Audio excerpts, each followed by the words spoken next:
कुछ राज्यों की वजह से क्यों बढ़ रही है कोरोना संक्रमण बढ़ने की चिंता? चीन में अब आया कौन सा नया वायरस?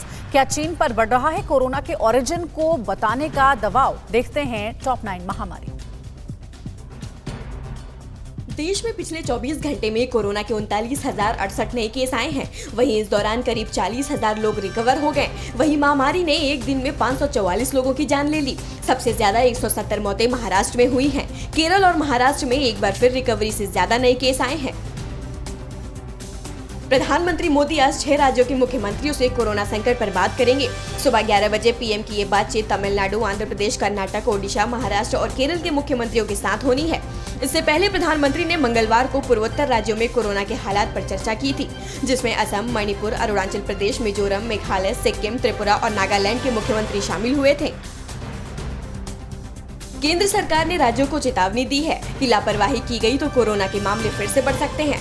तीसरी लहर की आशंकाओं के बीच केंद्रीय स्वास्थ्य सचिव राजेश भूषण ने सभी राज्यों और केंद्र शासित प्रदेशों को पत्र लिखकर 5Ts फॉर्मूले पर जोर देने को कहा है।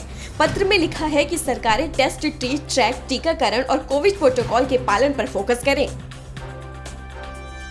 कोरोना संकट के बीच एक राहत भरी खबर आई है। स्वास्थ्य मंत्रालय की ओर से डॉक्टर समिरन पांडा ने कहा है कि कोविड-19 महामारी कुछ समय के बाद सामान्य इन्फ्लुएंजा की तरह एंडेमिक चरण में पहुंच सकती है।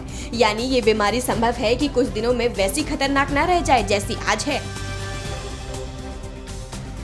दिल्ली के रोहिणी की डीसी चौक मार्केट को बंद करा दिया गया है। मार्केट में कोविड नियमों का उल्लंघन हो रहा था। इसी को देखते हुए 19 जुलाई तक बाजार को बंद करने का आदेश दिया गया है। राजधानी में तमाम सख्ती के बावजूद लापरवाही के मामले लगातार सामने आ रहे हैं। पुडुचेरी में कोरोना से जुड़े प्रतिबंधों को 31 जुलाई तक बढ़ा दिया गया है। सरकार की ओर से जारी आदेश के मुताबिक कोरोना कर्फ्यू रात 10 बजे से सुबह 5 बजे तक लागू रहेगा। सामाजिक, राजनीतिक समारोहों और मनोरंजन से जुड़ी गतिविधियों पर पहले की तरह प्रतिबंध लागू रहेगा। दुकानों और अन्य व्यावसायिक प्रतिष्ठानों को सुबह 9 बजे से रात 9 बजे तक खोलने की अनुमति है। सब्जी और फलों के स्टॉल सुबह 5 बजे से रात 9 बजे तक खुल सकेंगे। चीन पर कोरोना की उत्पत्ति को लेकर तथ्यों को सामने लाने का दबाव बढ़ता जा रहा है। WHO ने कहा है कि चीन को कोरोना के ओरिजिन की जांच में और बेहतर तरीके से सहयोग करना होगा।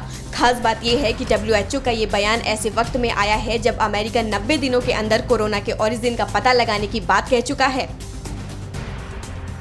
चीन में एक शख्स एवियन फ्लू के H5N6 स्ट्रेन से संक्रमित पाया गया है।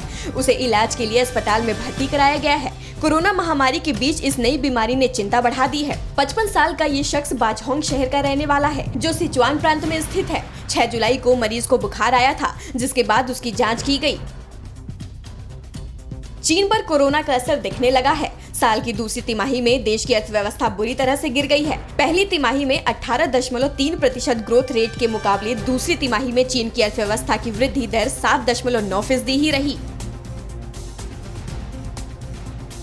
अड़ी सोमवार से शुक्रवार शाम 6 बजे सिर्फ TV9 भारतवर्ष पर।